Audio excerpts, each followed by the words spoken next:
Hey there, I hope you're well. I'm Hiramoni and welcome to Get Set Global. In times like now, when there are so many reasons to feel low, we look for wisdom to see light. We look for answers to feel connected and better again. And today's guests for today's show are going to do just that based on their years of experience as psychiatrists and also wellness coaches. And also through their work called Beyond Mind that combines medical science with spirituality to enhance life and life experiences.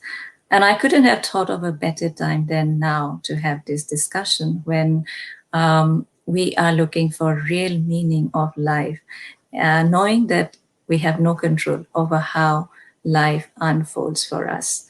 And here is the thing: what we often see on the surface is not same as what goes underneath. That underneath how we feel and how we suffer.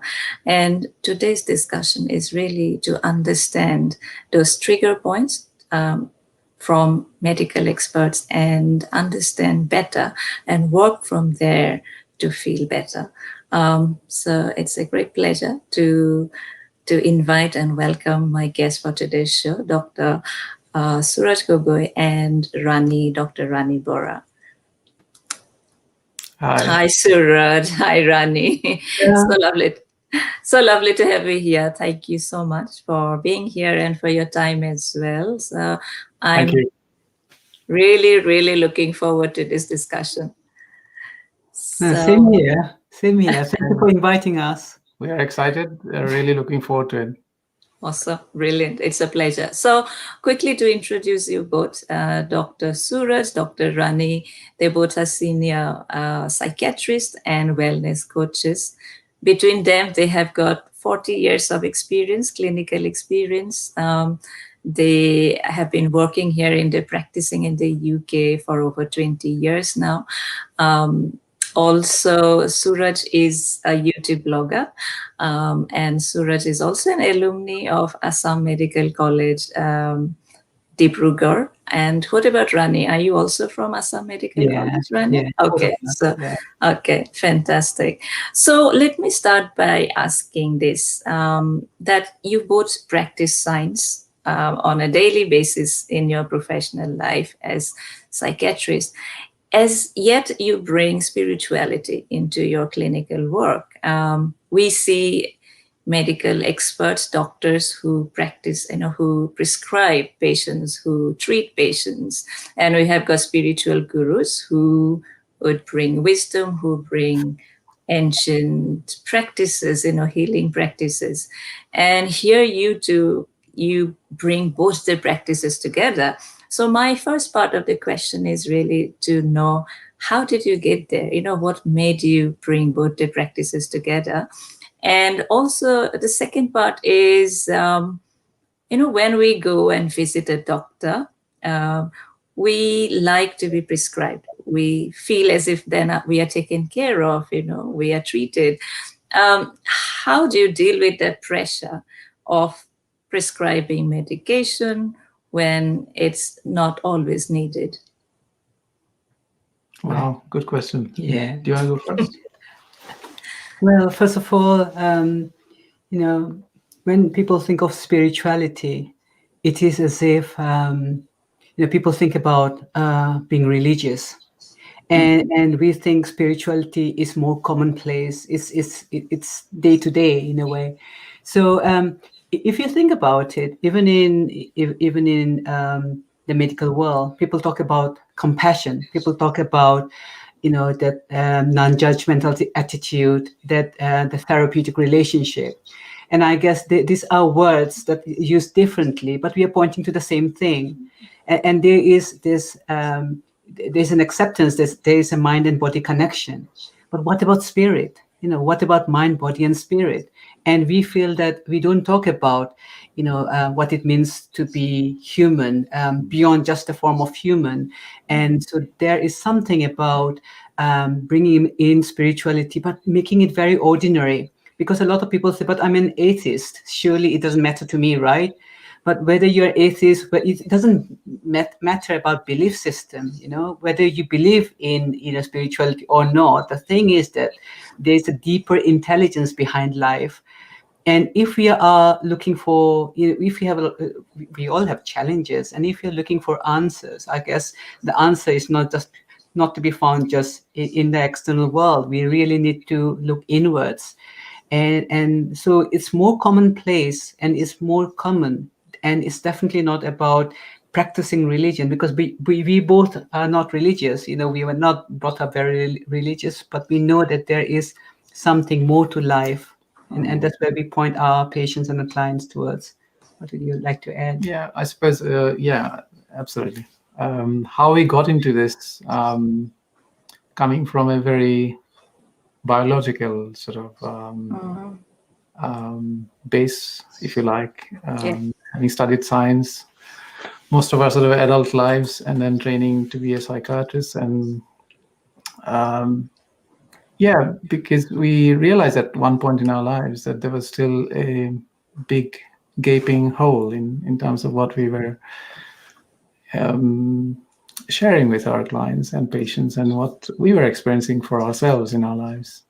And then the realization sort of came, what Ronnie was pointing to, that it's not by choice that you say, okay, I'm spiritual or I'm not spiritual. It's like, whether you believe in gravity or not, gravity is there affecting you.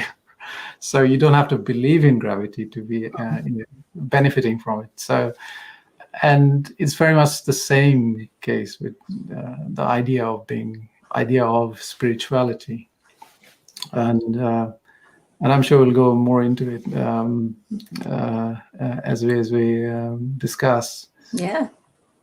And in terms of coming to the second question about, how do we deal with the pressure to prescribe? Yes, I mean, there is the expectation that doctors are there to prescribe. I mean, doctors carry that prescription pad, and yeah, there is that sort of understanding.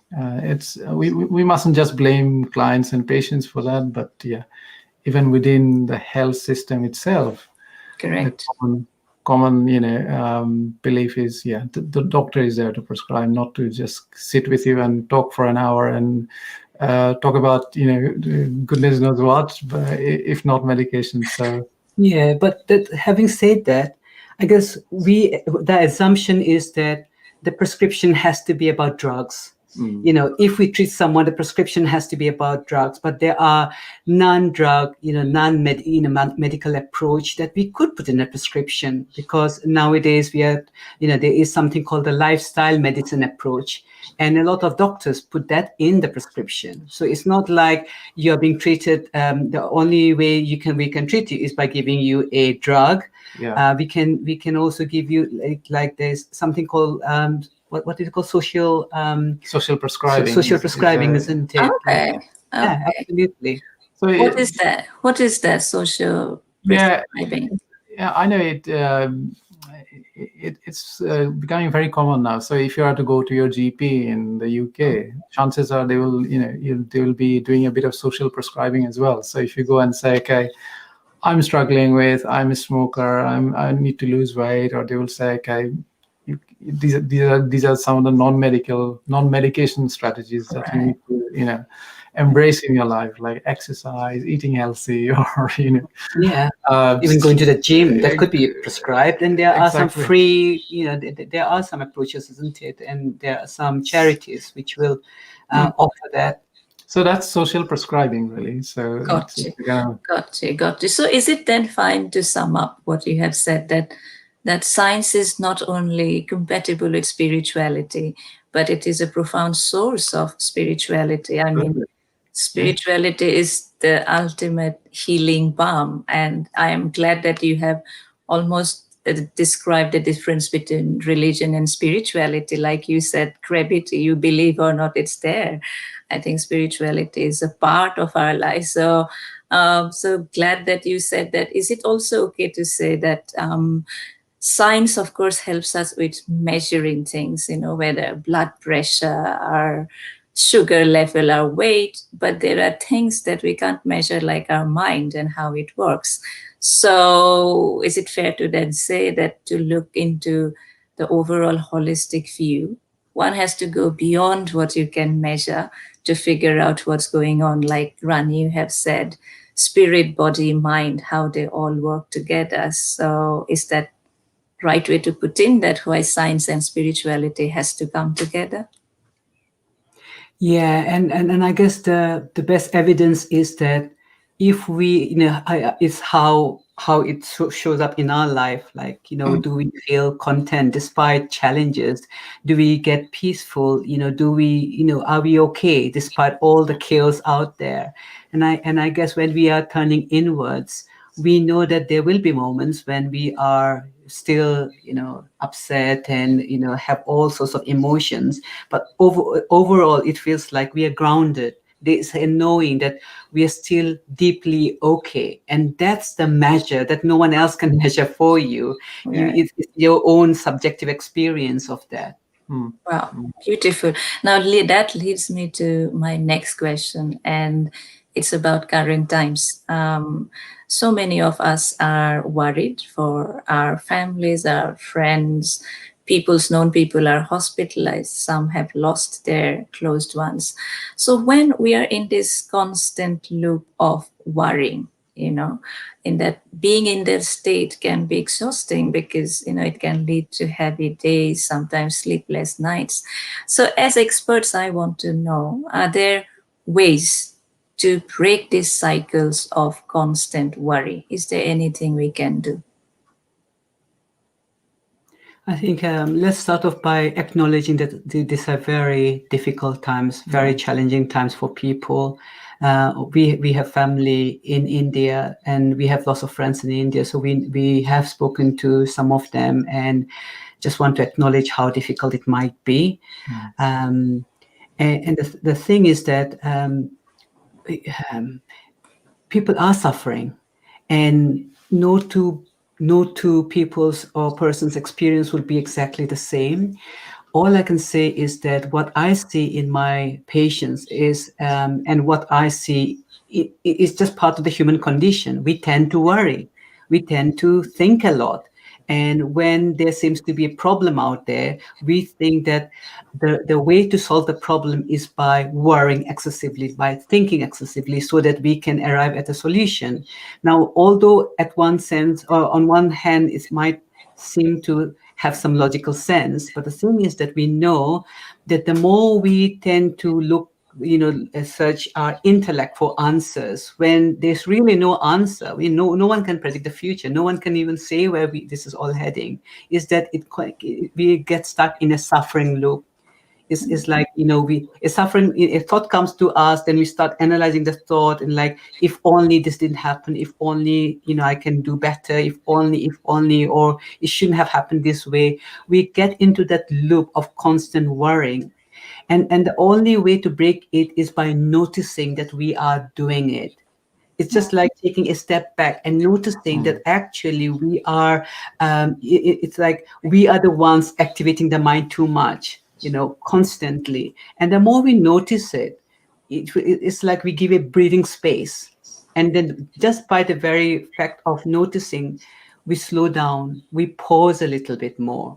And I think this is really helpful for people to know that we have something called awareness. We can notice anytime, and we don't have to take our thinking seriously. Because if we take our thinking very seriously, we will get into that constant loop of suffering, and constantly our mind won't be able to rest. Yeah. Yeah. And I was just to tie into your first question about spirituality and Right. being one of the great truths of our of the human experience itself. Mm. Um, I believe I see it as we are traveling along two paths at the same time as human beings. One is along the spiritual path, and then one is along the path of the personality, which is the mental path. Mm-hmm. So the mental, and most of us are get so conditioned from an early on to pay so much more attention to the mental path of things Right. that is kind of driven by the intellect, our so-called mind, and that problems arise and problems have to be resolved by your intellect, by your kind of intellectual activity. Nothing could be further from the truth, really, because you are also traveling along that spiritual path. It's a kind of parallel. So you are making this kind of parallel journeys at the same time, but you don't realize it. So there is that, and people get so freaked out and people get so frightened because the path of the mind, the path of the person, is one that keeps us really insecure and makes us think that we are separate from the other being, we are separate from each other, and that leads to a life of complete insecurity, and hence any loss, any tragedy, any unexpected event can really to pull the carpet from under us, really, from underneath us, and then it can get really difficult because the problem is created by the mind, and you are looking for solutions in the mind itself, which is a primary source of the problem as well itself. So you are in that sort of constant loop of suffering, if you like. And when Rani was saying, you are, because of your thinking, and you are actually suffering. We are actually we suffer our thinking. We are not suffering. Yeah, I'm going to ask about that because, I think that's a really important point you both have raised. And I also liked what Rani said, that I think it becomes tough to break that cycle if we believe that our, worrying kind of serves us a positive purpose. That, like you have said, if we think and believe that if we're constantly worrying about something for a long time, eventually a solution will come up and it will serve us better. And that, if we have that belief, which actually in our culture, you see that kind of a belief, worrying is seen as a good thing sometimes. And I think that doesn't help if you want to suffer less and worry less. So that's that. Would you also say this? Because I think in current time, there are people that's generally suffering from what's happening, and there are people who are grieving because of loss, personal loss. So for those who are worrying in general, what's going around, would you say that it is sometimes better to just write down your worries? Because when you write down, there is a structure. You almost then realize, I was worried more on paper. It doesn't look like too bad. But when it's like in a constant loop in their mind, because it doesn't have a structure, you don't know where to stop. So do you think that might be an idea to just write down worries if that helps? I mean, again, everyone is different, isn't it? For me, it might not work. I mean, I would just not bother about writing things down every single day. However, if it makes sense to me, I'll suddenly pull out my journal and then I'll write something. But I think the danger is saying that you have to do this as a practice every single day. That's when people get fed up and they might not do it. But if at any moment in time someone feels, I just want to write down something, best would be not to, if you're writing down lots of worrying thoughts is coming to you, best not to open it again. Write it down, but best not to open it again and check it again and analyze it. That's where we get stuck again in the suffering. Yeah. But if it makes sense to you, write it down. See, there's something we all have, which is wisdom. We all have something called common sense. And the wisdom, how the wisdom shows up is like, it's not like a strategy. In any moment in time, an idea might pop into our head. It might be, oh, I need to write this down. Write it down then. At another point, it might be just that I need to do a prayer. I just need to sit still and pray. Follow it then. It's like our wisdom is, if we just get quiet, even for a few seconds, our wisdom will guide us as to what we need in that moment. Yeah. It might be that I need to reach out to my loved one. I need to ring them. But it can't be a strategy. Do you see what I mean? It's anytime our guidance will tell, it's like we have an internal guidance system. Talking about spirituality, it's like we all have an internal guidance system. The more we get quiet and we check what we need, somehow the answer will come to us. And it could be different things at different time, including writing down in a journal if it makes sense to us. Great. I think that's what we call as stillness as well. I'll talk about that more in a minute. Uh, but I want to talk about another area, relationships, and what's happening with people's relationships during the pandemic. Some people, because of lockdown, they have been distant from their loved ones, from their family, friends, travel restrictions. But also, people are not used to working from home every day, right? So they are now with the same people all day long within a finite space. So all of a sudden, they find themselves working from the same kitchen table, jostling for the same Wi-Fi, and managing children's home learnings, and all of this in the context of the anxiety of a pandemic. Before they could probably drop their children to their grandparents, their friends for a while, but now they don't have that window either. So I want to know from you guys, not so much what we see, but what we don't see underneath. Um, what are those trigger points? What's happening to people, how they're feeling about these situations they are into? I think, yes. Last year, of course, this was a significant change in people's lives. What's happened, and it completely caught us unprepared. And we are still working from home, 80% of our time during the week, and have got to a stage of, and many of us, it's probably true for many people who used to have office jobs and stuff, and we've kind of got used to a different normal, if you like. But it wasn't easy for a lot of people. I mean, we didn't struggle that much, but it wasn't easy. And yes, I mean, the question about relationships, how interconnected we all are in kind of in the world of the mind, if you like.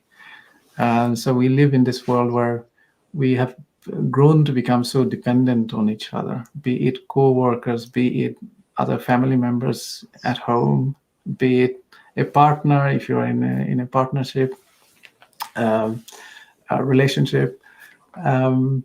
So I think, and when things go well, when things are going well and there's no external challenge, and then that's fine, everything seems to work really well. And we get lulled into a kind of sense of comfort and sense of kind of predictability about that relationship, and everything goes really well until such a time when there's an unexpected event like COVID.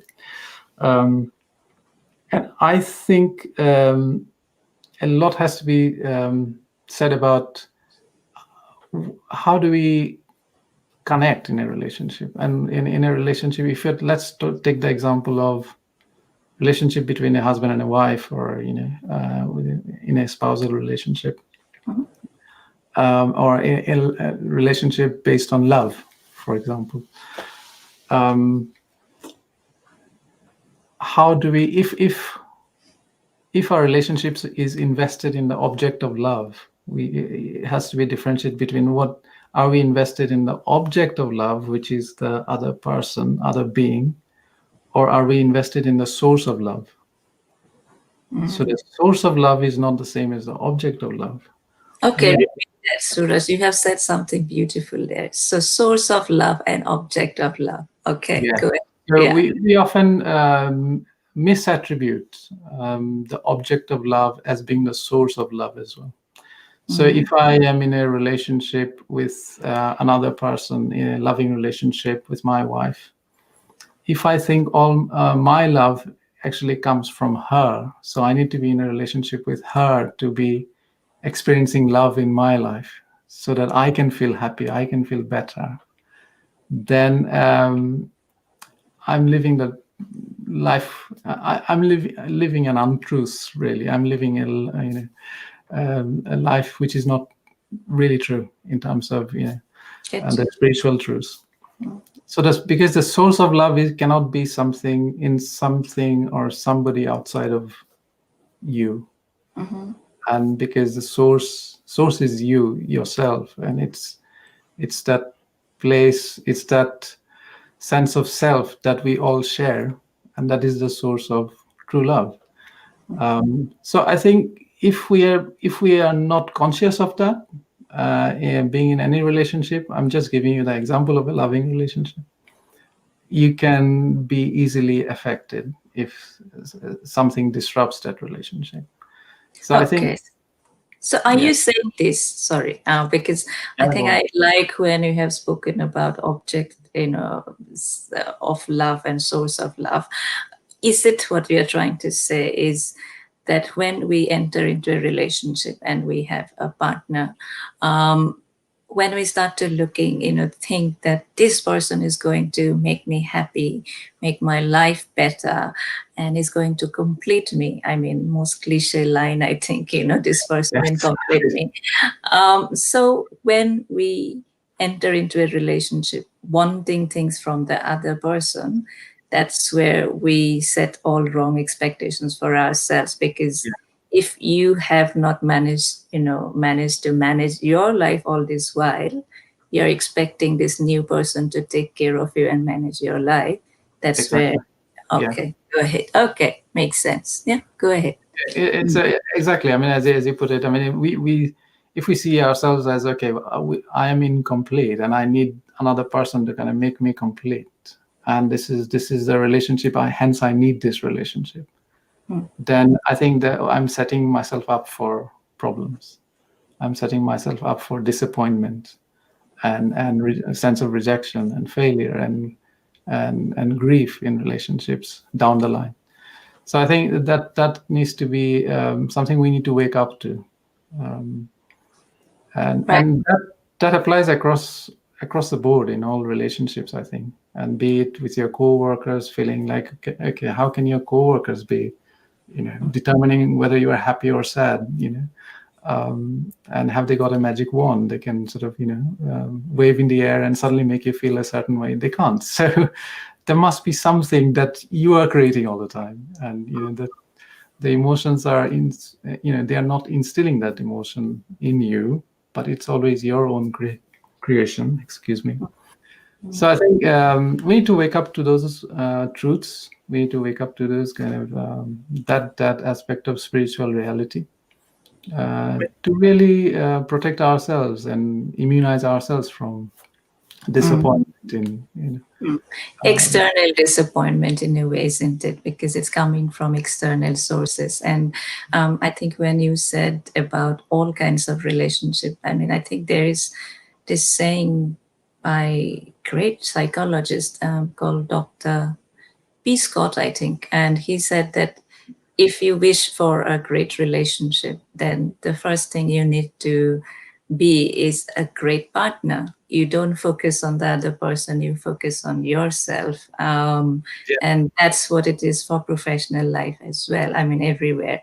Now, because you touched upon, intimate relationship, which says a romantic relationship. And we know that, couples go through highest highs, but in a romantic relationship, people also go through low points, which leads to arguments, endless fights, and it can also lead to heartbreaks, and people suffer, like you just said a few minutes back. People really suffer. So again, I want to know from you, not so much what we see, but what we don't see. Where those trigger points come from that takes a relationship to that low point. I guess two things I'll say. One thing is wanting to be right. Our ego, we always want to be right. So if there is a friction in a relationship, that means that I'm thinking I'm right, and the other person is also thinking I'm right, and we don't want to give up being right in a way, and that will lead to clashes, because when we are communicating, when we are having a conversation, we're justifying our actions, and we are saying but. this is why I'm right, and the other person will say, no, I'm also right. And in a way, they both are right from their own perspective, from their own reality. That brings me to the second point I wanted to make, which is that everyone has their own reality. Mm-hmm. So all you can think about is like 7 billion people, 7.5 billion people on Earth. Everyone has their own separate reality. Think about a family consisting of a husband and a wife and children. They might be, they might be the same family. They might be from the same blood, for example, and at the same time, they have separate reality. Our teenager daughter will be thinking differently to how we think, and definitely Suraj and I, although we both are psychiatrists, we are both wellness coaches, husband and wife. We also have our own reality.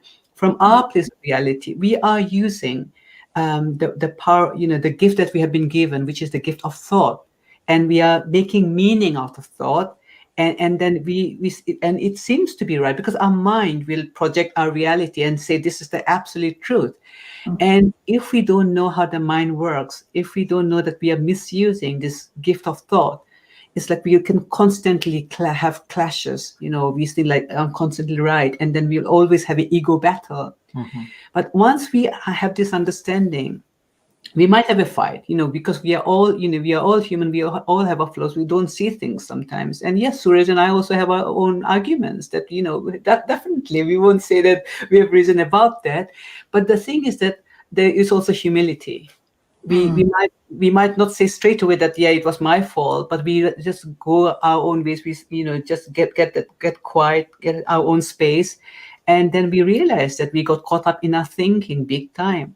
I think this is again so important for relationships, to know that we can't always be right. We always experience our thinking big time, and we get fooled by the mind. So if we have the ability to accept that we will make mistakes, we will say things and make up for it, I think that's a really important lesson for us to learn, isn't it? Yeah, absolutely. Well But said. yeah, we do have arguments, but then we mutually decide I'm right. Yeah.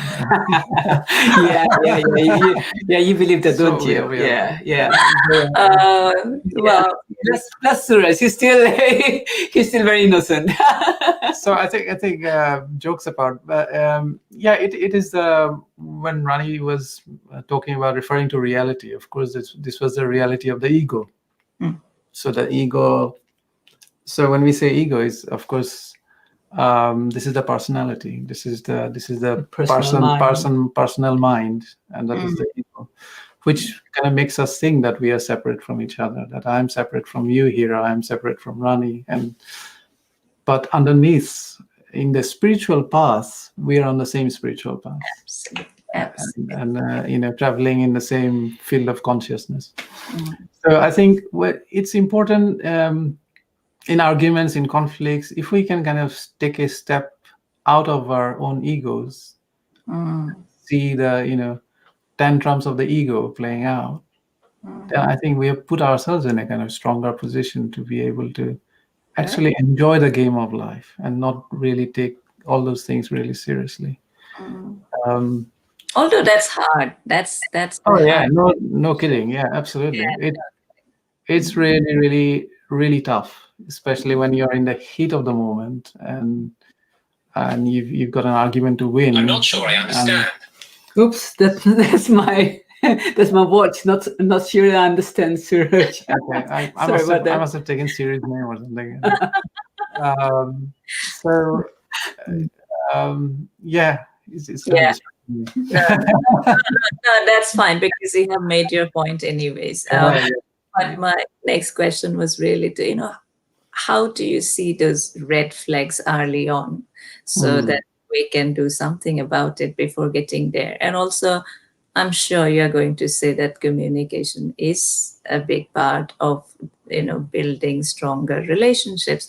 But I think, how do you communicate effectively? Because even when you're arguing, if the other person is withdrawing from the argument, then where do you go from there? So are there ways to effectively argue as well? What would you say? That's an interesting one, isn't it? Because the thing is, if we are very vested in the conversation, okay, we really have a very strong point of view, I guess that kind of communication is going to be tricky, especially if the other person has a very strong belief as well. So what I would say is that depends on the communication, depends on the conversation. Some conversations is easier to see. Some conversations we might say, well, we agree to disagree, and it could be very light, and we can have humor. But if we are trying to have a very difficult conversation, and both of us want to be right, it's going to be hard. I think in a relationship, it's like you say, it might be hard if someone is withdrawing and you think, hang on a minute, why did you just withdraw? I was having a very important debate with you, just insulting me. I guess perhaps in the quiet moments when you're not having an argument, that's when to talk about some rules between the two of you, and maybe saying that when we have a really difficult conversation, if I feel that you're shouting at me or if I feel unheard, I will just need to leave you. And this is not out of disrespect or anything, but it's just like I don't want to shout back or I don't want to react as well. So I think that's important in any communication. I think communication skills, we think it's about talking, it's about expressing ourselves. There is another side to communication, which is listening. And as human beings, when it comes to listening, we all can do better. We can learn all the tools of listening, like active listening, and you listen, listen carefully. There's listening through the ears, but there's also something about listening through the heart. And if we want our relationship to flourish, and we want our relationship, we want to be able to communicate better with our partners or loved ones, or family members, anyone, even colleagues.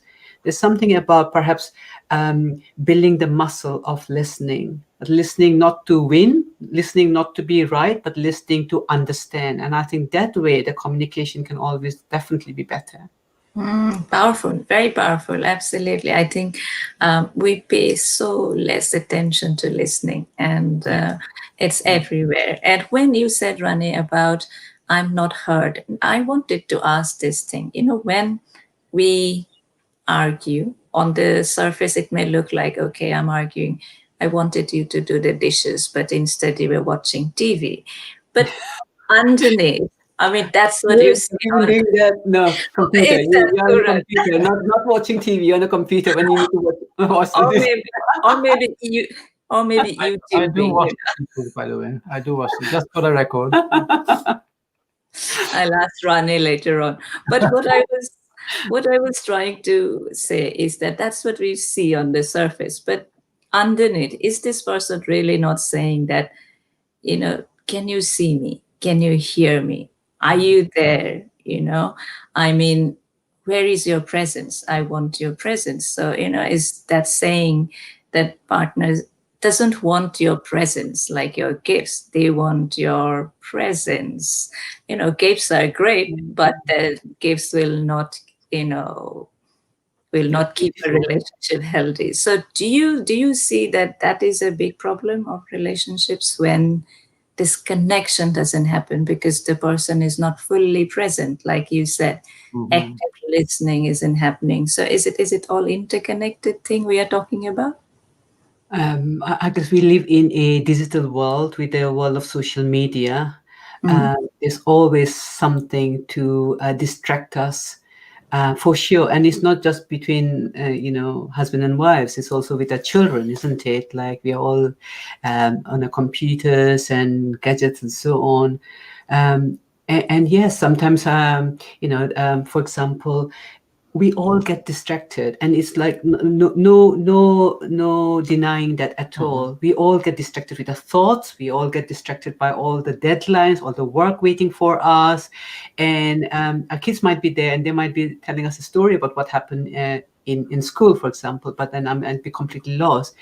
But then, if someone reminds you, but mommy, you're not listening, or if Suras says, Rani, you seem to be somewhere else, that is our alarm bells should go off, and that should be a prompt to get present. Because yeah, the thing is that we will all get distracted. I get distracted so many times, like thousands of times a day, and is equally Suraj and all of us.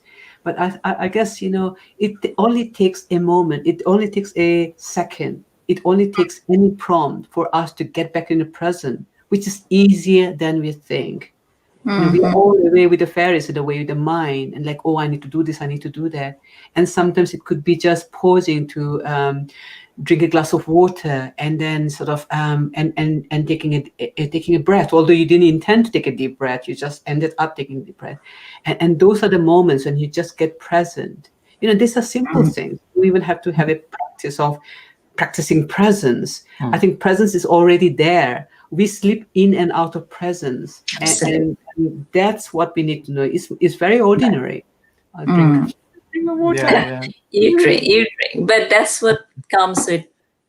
Are you okay? That comes with awareness, isn't it? It's very easy, but you have to be very aware of it to practice it. Now, my next question from here, I mean, we have been talking about relationships, how to build, but we know that relationships fail. I think failing rate is actually, unfortunately, higher than success rate.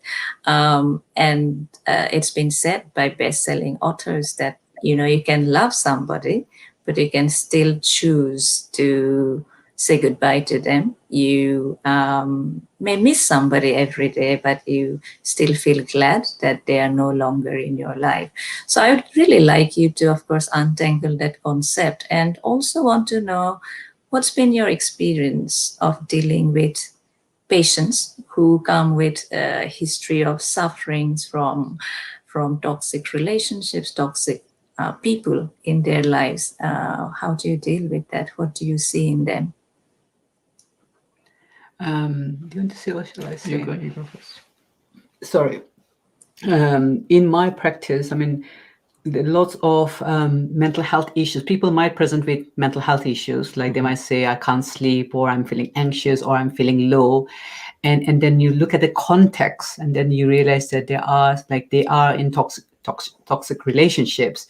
And I also remember a patient of mine who had all this diagnosis and of mental health issues, and she was in a toxic relationship, and I rang her, and she said, oh, I escaped the relationship, and I don't seem to have any of the problems that I had back then. So there is an association between how people present and the symptoms and being in a toxic relationship. I think that when people don't take any action and they are in that relationship, is it perhaps part of them think that that person will change if they continue to please them and do as they are told and everything, that maybe they will change their mind and they will love them. And it might happen, it might not happen. But clearly that there is this expectation that maybe I just need to hang around for a little bit longer. The other reason is also could be the fear of change. What would happen, and there might be some very valid reasons, like source of income and children, or a big we are talking about big change if someone decides to leave a relationship. And as psychiatrists, I guess we are not there to tell people what they need to do. That realization needs to come from within. We can support them, we can help them with their presentation, we can give them ideas as to how to improve the sleep and how to look within for answers and so on. But ultimately it's about the person seeing something for themselves, and then they might decide to stay on in the relationship, because everyone has their own journey. They see, no one can say that, oh, just because that person left a toxic relationship their life is better, so it will be the same for everyone. It might be different. So I guess it's about just pointing people, supporting people, pointing people back to what they need to know about themselves. That we say, our phrase is, people are not broken. They might be lost, but they are not broken at deep within. And we are talking about the spiritual essence can never be broken. So when people know that about who they truly are, they might be lost, they might be in a toxic relationship, but then they will draw from that place where they trust their wisdom to guide them in any moment. And that's the awareness that can really help them survive toxic relationship or anything in life, when they're coming from that place of knowing that they are not just a suffering or mind and mind or body. They are more than that. They have the spiritual essence. Wow, I love that. I think I absolutely do. Knowing that you can always come out of it. You're never broken. Actually, you can go through phases. Um, and that also wants me to say that, of course, we have spoken about relationship, but that can include family members as well, isn't it? It can be anybody from your parents to your brother, sister, even adult children. Um, Toxic relationship people can experience from own people as well. And I think that makes it even harder, isn't it? To identify that, we are always told that families are everything. So you got to put up with them no matter what. But then you're suffering from those, maybe, and that happens. That must be a difficult situation, don't you think? Yeah. And I guess in a place like India, where we are Mm, more into family and mm, wider families and so on, I guess it can be difficult. However, people need to make decisions, and we all make decisions. It's just a matter of whether we choose to constantly keep in touch, and listen to the toxicity that comes our way, because the people are really hurting. Perhaps this is why they are projecting all the hurt to us, and then we feel blamed or upset. Or do we just keep a safe distance and still care for them, still support them, but perhaps not allow them to just walk all over us, so to speak? So just throw very lots of negativity, because we know we don't deserve it. And the most important thing is not to take those personally, because if mm. we don't accept those, it belongs to the person who's trying to give it to you. Do you see what I mean? So that's Yes. something that's really Yeah. important reminder for ourselves. If we don't accept what they are giving and we don't believe it, it belongs to the person. It belongs to the sender of of those toxic vibes. Wow, lovely. What you're saying, I know I remember one of my mentors said this. If somebody doesn't behave the way they should, or you're not treated the way you should be treated, you should be compassionate about them, because they come from a place where they are suffering. That's why that is passed through to other people. So you can be only compassionate. That's all you can do. And I think that's pretty much Yeah. you have said as well. Now there is another situation I want to talk about, and I think almost all of us really experience that in our lives. So we are speaking to somebody, and enjoying the conversation, and they say something that hurts us. And all of a sudden our heart stops to work, and our mind starts to figure out, why has this person said this to me? And then we have two options then, do I need to resolve this right now, or do I let it pass? So I want to know, what goes behind the scene, of course, in our mind at that moment, and what are we supposed to do? Interesting. Shall I try? Well, that's a daily experience for many of us, isn't it? I mean, that's Right. probably all of us experience that at some moment in the day, be it within a family relationship, be it at work, or you go out, or in the shop, or whatever, or somebody cuts in front of you in traffic, and yeah, again, it comes down to that: are you going to get into a conflict at the mental level, or are you going to change the rules of the game?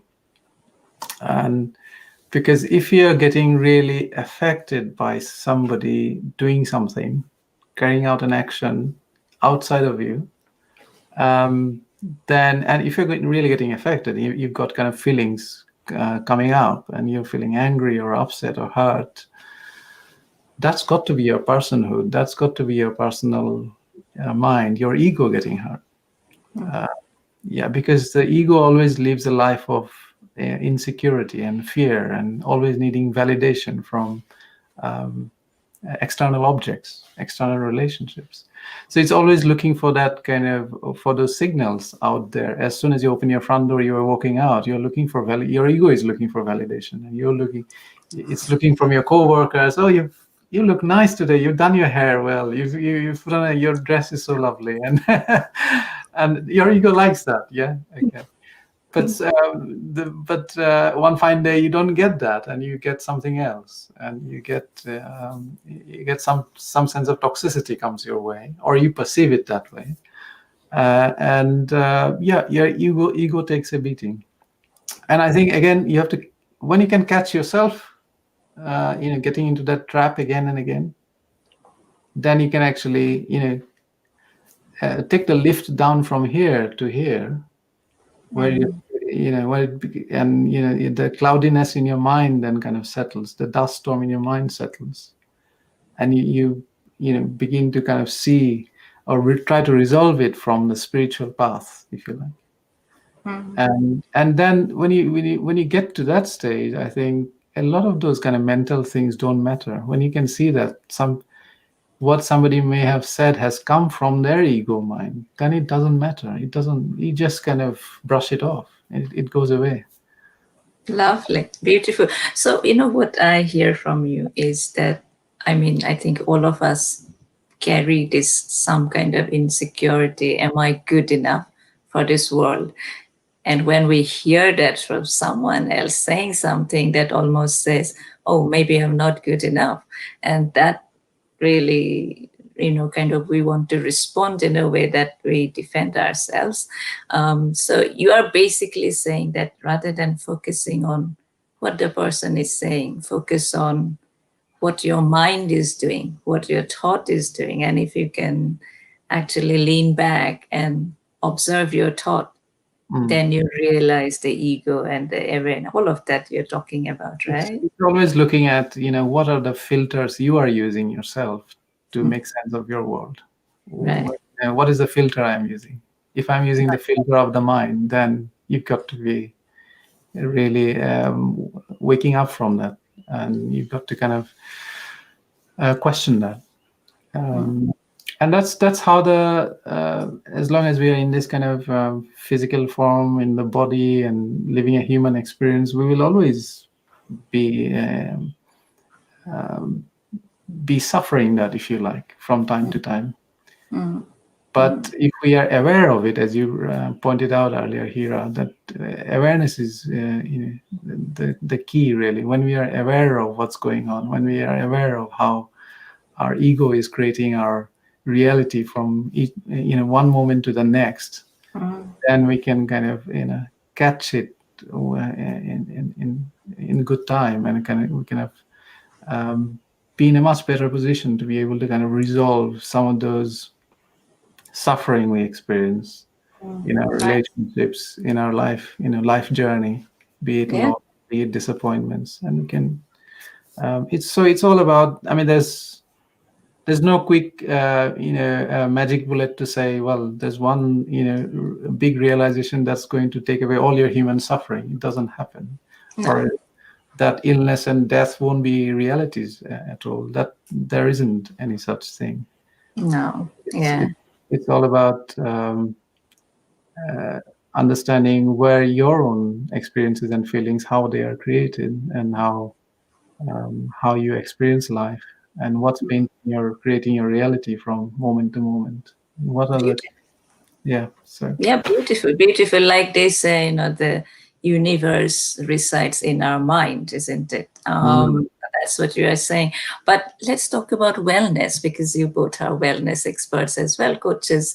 How do you listen into well-being, and what all do you consider? I'm asking because sometimes it's a little bit hard to grasp the concept in totality, especially for people who are busy building their lives. Maybe they're setting up a business, they're working hard in their offices, and then it feels like well-being is for people who have got time. It's a rich people's thing. So I want to hear from you. What kind of well-being we are talking about that's for everybody?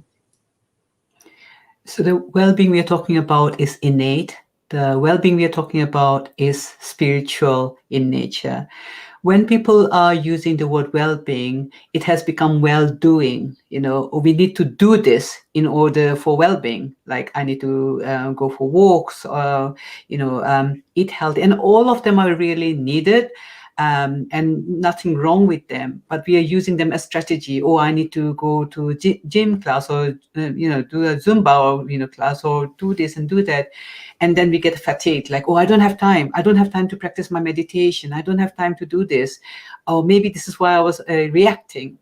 And what we are pointing to is already always present. We are, when we, Suraj and I, we talk about beyond, going beyond mind, and when we talk about innate well-being, we are actually pointing to our spiritual essence. That place is always, always there. And what happens is, in our mind, we go and we say, oh, we need to do this, we need to do that, and that's great. Do it, whatever makes sense. Because one thing is for sure, that we need to look after our physical body and our personal mind for sure, because the personal mind needs rest, our personal body needs to exercise and eat good food and rest, and so on and so forth.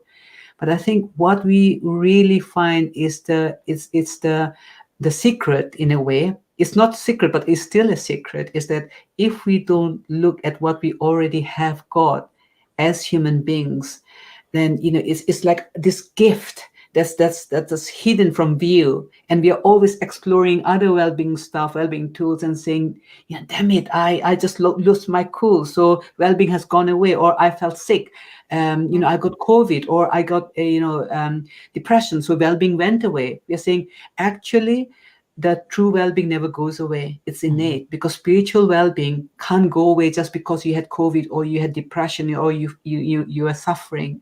Even in that moment when you were deeply suffering, or you thought you were not okay, it was still there.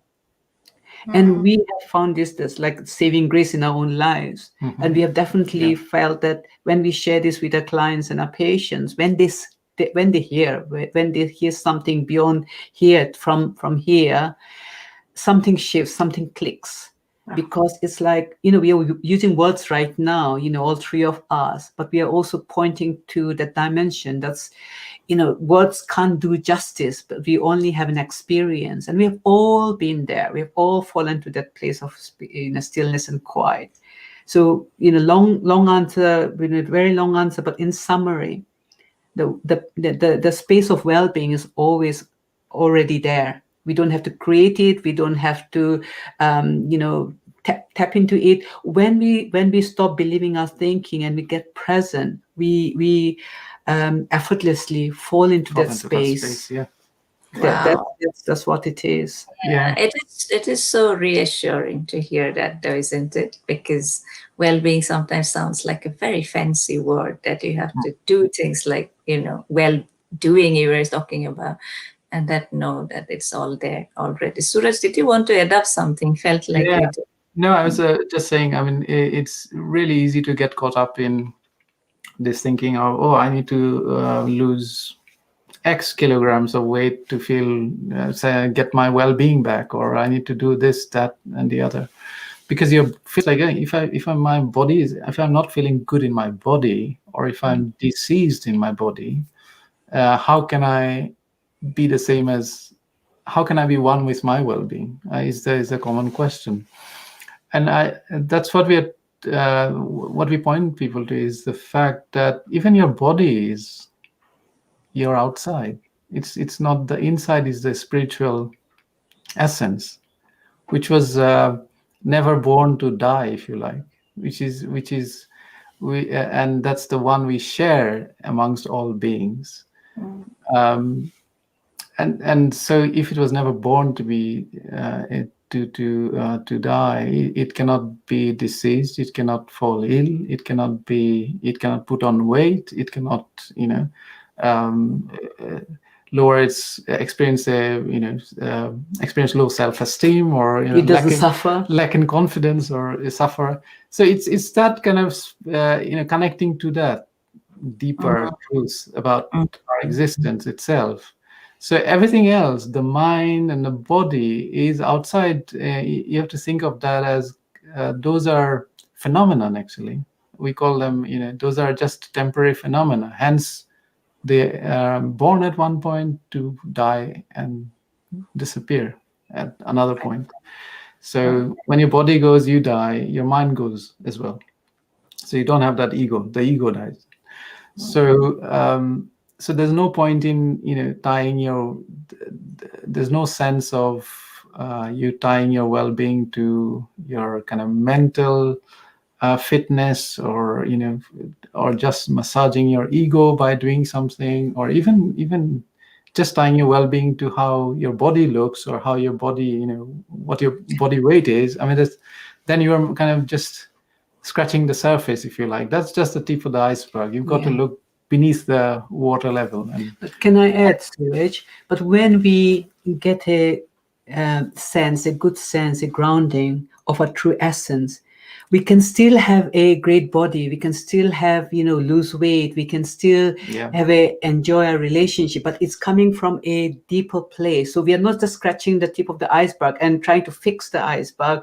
We know our true essence but from that place, there is what you can say, a harmony between mind, body, and spirit. So all the other things that we want in life, including job satisfaction, relationship, finance, and health, and everything can come from that place of knowing who we truly are, and there's less effort in making all that happen, if you see what I mean. Absolutely, I do. Absolutely, I do. It's deep, but I think that's the place to get to. And that's the connection you guys are talking about, body, mind, and spirit. So absolutely love that. Now, quickly, because we have no time, I have got 2-3 questions. Quickly, I'll ask them. One is professional sufferings, right? People suffer because of their bosses and work environment, biases they see, all of that. And it's hard for people to go back to places where they don't feel they are worthy. So behind those suffering, what goes on? What are the trigger points? And can we do something about it to feel better when we are struggling at work? There's no right or wrong answer here, and I'll just say what occurs to me. It might seem like I'm suffering because of my boss being a certain way. Of course, the boss there are lots of different things, isn't there? Like the office environment, what the boss is doing, and intentionally naming you, shaming you, all those kinds of things. So those bits are happening as well. But I would say the thing is that you really need to spend some time, just reflecting on why is it that you are continuing to do this. If you know that already that is a toxic environment, the boss is being harsh to you, whatever it is, what is it that's what is it that needs to happen? And I think rather than asking the question to someone else, which is us, just go deep, just go within, and see how much of this is because there's a fear of going somewhere else or looking for another job, or is it also that sort of there needs to be a deeper conversation with the boss? Does it mean to be? Does there have to be a conversation with the other organization, the higher up, the HR, or anything about how this is not done? I guess all we'll say is that in terms of the mind, let me put it this way, and I think that might answer all the questions. The mind, the essence of the mind is that it's pure, it's still, and that's a pure mind. Okay, so when our mind is functioning the way we want it to function, and we are very wise, and we are bringing up intelligent solutions, the mind is still. But most of the time, our mind is very cloudy. The mind is like muddy water. Okay, imagine this muddy water in a pond or somewhere, and then someone gives you a stick and says, make the muddy water clear. Our instinct will say, okay, I have got a stick, so I'm going to keep poking, keep doing Stirring, yeah. stirring the water, and then it hopefully it will be less muddy. But guess what? The more we stir it, the muddier it gets. At some point we say, oh, it's not going, doing anything to me, so I'm just going to keep the stick aside, and slowly but surely the muddy water gets clearer. Okay, our mind is like, sometimes when we are trying to solve a problem, like, what shall I do? I have a toxic, the environment at workplace. I have a toxic boss. What we are also doing is that we are using the mind. We're stirring the mind with all the thinking going on, and oh, it's how horrible it is, and they're doing this and they're doing that. I don't have an answer. And the thing is to notice that and get still, get quiet, and do whatever practice makes sense to you. You can talk to someone, but I think the most important thing is just getting quiet, going back to this, like, asking, not asking a deep question, but just getting quiet as you can be, doing your own practice of meditation or going for walks, whatever it is, and allow the answer to come to you from here.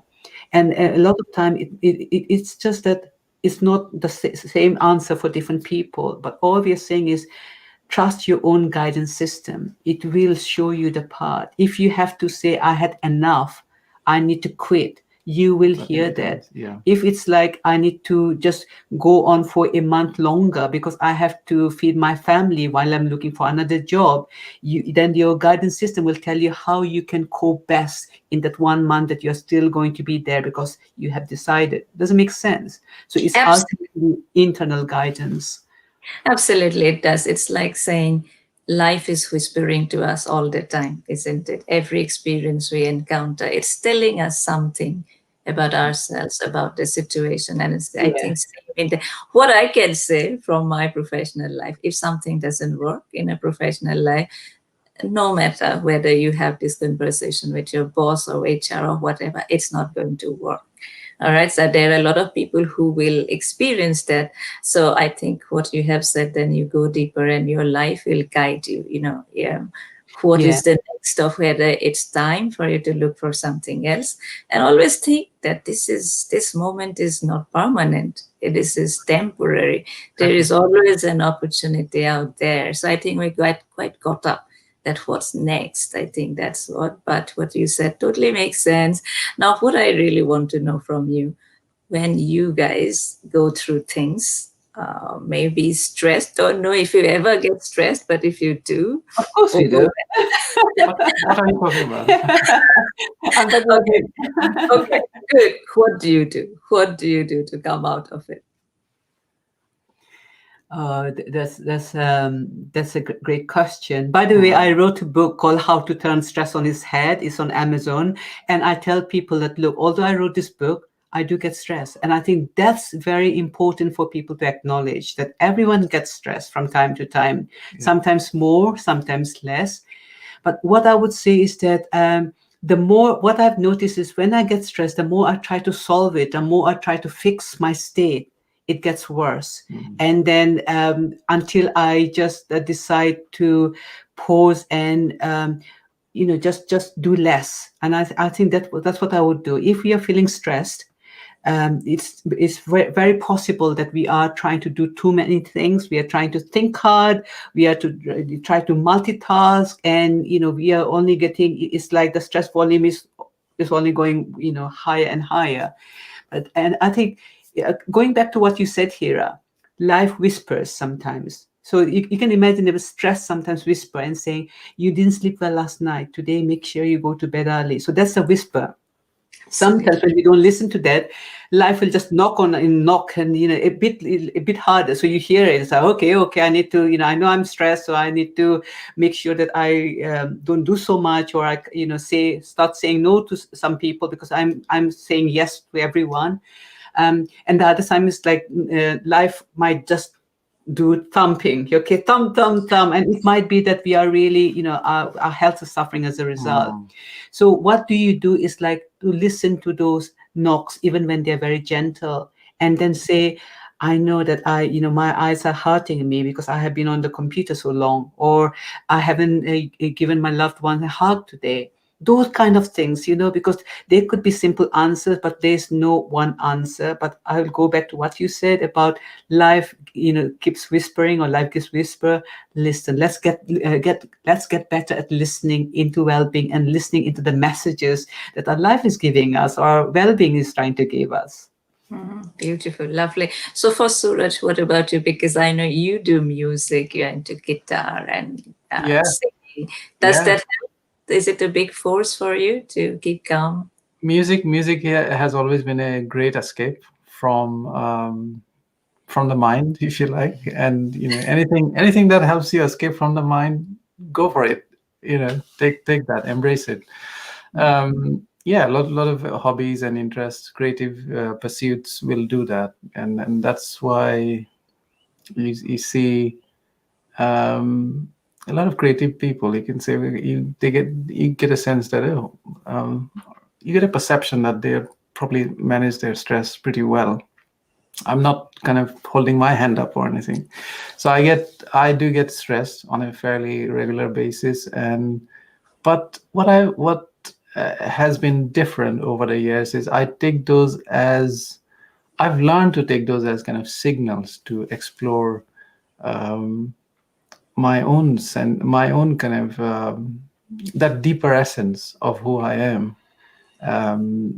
So I take those as signals. So here is an opportunity to look at that again. Uh, and what I find really useful is to, again, as Rani said, not to again sit in my mind and try to um, find a solution through mental activity, but to do something that will help my mind get into a calm state. So I'd probably take myself out and not have any conversation with anyone for a while, and then sit with that feeling. And lo and behold, with time, as they say, time is a great healer, and there's truth in that. And the dust storm in the mind does settle, and then your clarity comes from within. Then Your mind chattering stops as well, isn't it? When you that stuff. So tell me, what is one thing that you practice every day that all of us can practice to enhance our life and life experiences? I would say eating well. eating well. Yeah, all of those, isn't it? Eating well, sleeping well. But I think the one thing is that every day, just take some time to be. Meaning that we think, oh, every day I need to do this, I need to do this, but sometimes just be. And people might say self-care, but self-care isn't, it doesn't mean like doing your nails or doing your hairdo or dressing up. It could be that, but I think most important thing is just turning inwards, not listening to your thoughts or anything, but just sitting quietly somewhere. Even if it's like playing your music or going out for a stroll, going out for a stroll. But I think I would say that practice is so important, to practice being okay with the quiet, because the quiet is everywhere, going back to the presence. But we are not like, it's like the radio stations, in the old days, we had to tune in and you had to make sure the frequency is right. So the thing is, the well-being is always there, but because our minds are constantly active, it gets off tune, so to speak. So every single day, if we just tune in a little bit, and it could be just like pausing when you're playing with your children, just pausing, enjoying that moment. But the more we know that it's the fine tuning, it's Yeah. already there, but we are just connecting back to our true self by just being quiet, being still in any moment. That is a good practice for us to remember our true nature. Yeah. Beautiful. So I think, Suraj, did you want to add anything? Yeah, absolutely. Just to add to what Rani said, it is about. I think quietness of the mind is quite underrated. So people saying, "Oh, I have to keep my mind busy. I have to, to be. I have to always hustle. I have to do this, that, and the other. This is how you get ahead in life, and that's how you resolve stress as well." So we got caught up in that sort of paradigm, if you like, through social conditioning in many respects. I think it's about de-learning all of that now, Deep. Unlearn. learning and de-learning, whatever the phrase is, Yeah. to actually when you see that once that, okay, actually, I'm being more creative. I'm actually more my natural self when my mind is at rest. And Okay. then once you see that, then nobody can tell you otherwise. Right. And I think anything that you can do, some practice that helps you, as Rani said, fine tune to that kind of frequency Wow. of your deeper essence every day, then soon you'll be locked in that frequency, and you'd be and life would really evolve. Life would really flow from you rather than life happening to you. Wow. And That's yeah, awesome. So I think the final point was really tuning in, isn't it? Tune into your life. It's like if in a computer we keep all our programs open, it got to hang, isn't it? oh It's yeah. same for our mind as well. So no, thank you so much for all that, for all that wisdom you shared. But finally, if people want to know more about your work and want to get in touch, how can they do that? Yeah, so we are almost everywhere. So we've got a website, doctorsranisuraj.com. So there's a lot of our activities are listed there. Also on Instagram, Doctors Rani and Suraj, Instagram, and we've got a Facebook page called Beyond Mind by Doctors Rani Suraj. If people want to, or send us a friend invite on social. And I'm also on YouTube. I've just taken up YouTube vlogging recently. So yeah, if you want a bit of just fun and banter and non-serious Behind the stuff scenes behind the stuff. scenes, so it's called Dr. Suraj. So you'll find it from my Facebook page as well. So. Okay, Dr. Suras, fantastic. And your book, Rani, once again, what's the name of your book you said? So it's called How to Turn Stress on Its Head, and it's available on Amazon, even on Amazon India. So, and it's there's ebook as well. So yeah, people can check it out. Perfect. Awesome. I had truly, truly enjoyed this discussion, and I do hope that people who are watching, they have found value from it as well. So thank you so much for sharing your experience, your expertise. Really appreciate it. No, thank you for having Thank us. you. It's been a great pleasure. Yeah, we loved it too. Thank you, Hira. Great, awesome. So I would actually want to thank the people who are watching as well, to the Sentinel, and I think both Rani and Suraj will agree that what we mostly seek is an absolute state of well-being, isn't it? And that's what is freedom. And in today's discussion, this is what it was about, how we strive and look out for well-being even when things are not right around us. So thank you once again for all the wisdom you shared. Look after yourself, and yeah, goodbye for now. Thank you. Thank you, Thank Hira. you. Okay, goodbye.